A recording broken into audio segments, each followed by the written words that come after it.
வரகாத்து. என் பேர் வந்து நாகூர்கனி.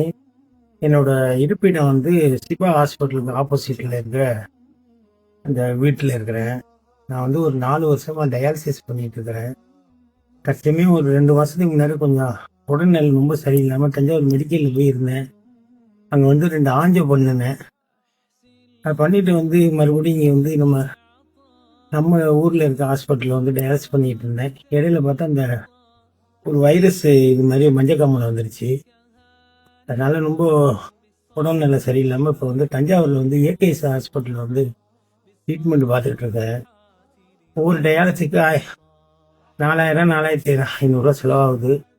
போக்குவரத்து செலவு, சாப்பாடு செலவு எல்லாம் சேர்த்தா 5500 செலவாகுது ஒரு டயாலிஸுக்கு. மாதத்துக்கு 8லேருந்து 10 டயாலிஸ் போட வேண்டிய சூழ்நிலையில் இருக்கிறேன். நம்ம ஊர் மக்கள் தான் ஏதோ அவங்களால முடிஞ்சதை உதவி செய்கிறாங்க. அது மூலமாக தான் நான் பார்த்துக்கிட்டு இருக்கேன். இதுக்கு முன்னாடி இருக்கிற 1-2 சகோதரர்கள் நமக்காண்டி உதவுறாங்க. அதை வச்சு தான் நம்ம இந்த ட்ரீட்மெண்ட் பார்க்குறேன்.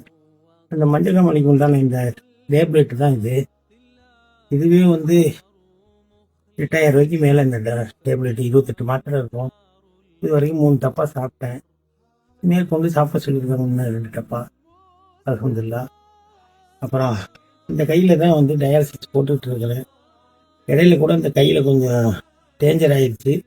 மறுபடியும் ட்ரீட்மெண்ட் எடுத்து இப்போ கொஞ்சம் பரவாயில்ல.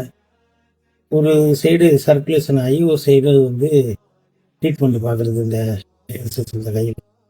எல்லாரோட உதவியில் நல்லபடியாக போயிட்டுருக்கு. கொஞ்சம் பொருளாதார சிக்கலாக இருக்குது.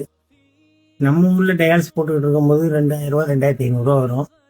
இப்போ வெளியூரில் போய் டயாலிசிஸ் போகிறதுனால ஒரு டயாலிசிஸ் 5500 செலவாகுது.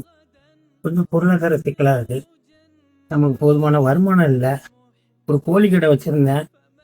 அதில் சரியான ஒரு வருமானம் இல்லை. நம்மளால் செய்ய முடியலை. இழப்பு வந்துடுது.